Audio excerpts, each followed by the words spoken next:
Bonjour les collègues, je vous espère en forme. Alors dans une précédente vidéo, je vous parlais de la revalorisation du point d'indice de la fonction publique de 3,5%, plus 3,5%, et j'évoquais une zone de flou parce que les retours presse disaient qu'il fallait attendre une loi, la loi pouvoir d'achat du gouvernement, avant d'avoir cette revalorisation du point d'indice. Et pour moi, il n'y avait pas besoin d'une loi, je vous l'ai dit, pour le faire, puisque le point d'indice, il est fixé par décret, et que donc il fallait juste un décret pour revaloriser le point d'indice. Évidemment, pour les collègues fonctionnaires d'État, c'est un peu différent puisque avec le décret, il faut les crédits nécessaires de l'État, donc une loi de finances rectificative. Mais pour les fonctionnaires territoriaux, on avait juste besoin de la publication du décret pour que ça soit effectif, puis que les collectivités locales puissent le mettre en œuvre le plus rapidement possible. Et le plus rapidement possible, c'était fin juillet. Eh bien, bonne nouvelle, le décret est sorti rapidement au journal officiel, et donc on a maintenant la valeur précise du nouveau point d'indice. La valeur annuelle du point d'indice, la valeur annuelle de l'indice 100 majoré est fixée à 5820,04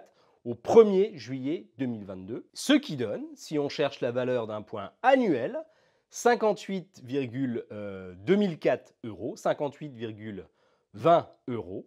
Et surtout, c'est quand même ce qu'on utilise le plus souvent, ce qui nous permet d'avoir la valeur d'un point d'indice majoré mensuel de la fonction publique, 4,850033 euros. Donc une bonne chose de faite, le décret il est paru rapidement après la conférence sociale, ça veut dire que pour nous, les agents territoriaux, pour nous, au Conseil régional de Bourgogne-Franche-Comté par exemple, comme le décret il est sorti rapidement après la conférence sur les salaires dans la fonction publique, eh bien on peut dès maintenant avoir nos 3,5% d'augmentation sur le traitement. Ça s'impose immédiatement à notre administration. Ça permet aux collectivités locales, aux collectivités territoriales d'augmenter immédiatement les agents, le traitement des agents de 3,5%.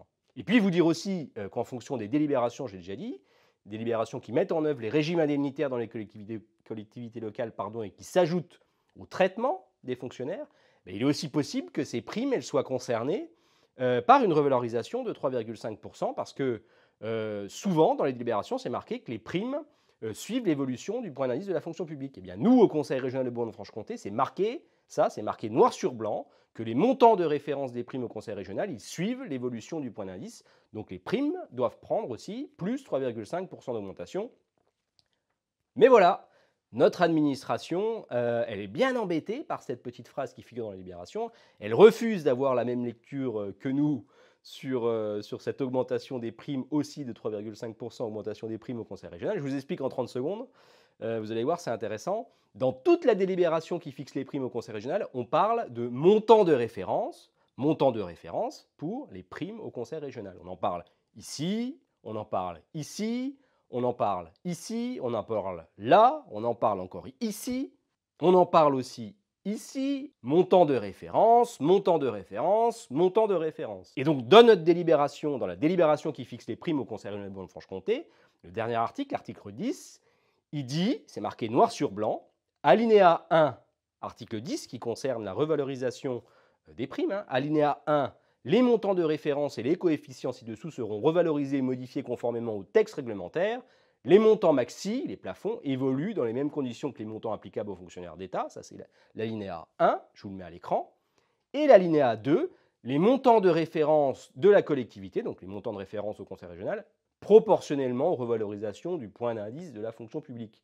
Eh bien, pour les RH, chez nous au Conseil régional de Bourgogne-Franche-Comté, l'alinéa 2 que je viens de vous lire, il ne veut pas dire que les montants de référence de la collectivité, que les montants de référence du Conseil régional, ils évoluent proportionnellement aux revalorisations du point d'indice. Il veut juste dire que les IHTS et l'indemnité de service, l'indemnité pour service de jours fériés suivent la revalorisation du point d'indice. Rien à voir. Ça, c'est ce qu'on vient d'apprendre là. Ça, c'est la novlangue au Conseil régional. C'est-à-dire une phrase ne veut pas dire la même chose selon qu'on est représentant du personnel, agent du Conseil régional ou qu'on est représentant de l'administration. Bon, on en reparlera de cette affaire, car évidemment, on ne va pas se laisser faire. Les primes au Conseil régional, elles doivent suivre l'inflation. Elles doivent être augmentées, d'abord parce que c'est marqué dans la délibération qui fixe les primes au Conseil régional, et puis quand même aussi, c'est politique cette affaire, pour les élus du Conseil régional, ne pas augmenter les primes des agents, c'est être complice, c'est être coupable même de faire perdre du pouvoir d'achat aux agents. Donc sur ce dossier, on en reparlera. Fini pour cette fois, 3 choses à faire. Mettez un pouce bleu pour remercier, pour encourager, c'est sympathique. Abonnez-vous pour ne pas rater les prochaines publications.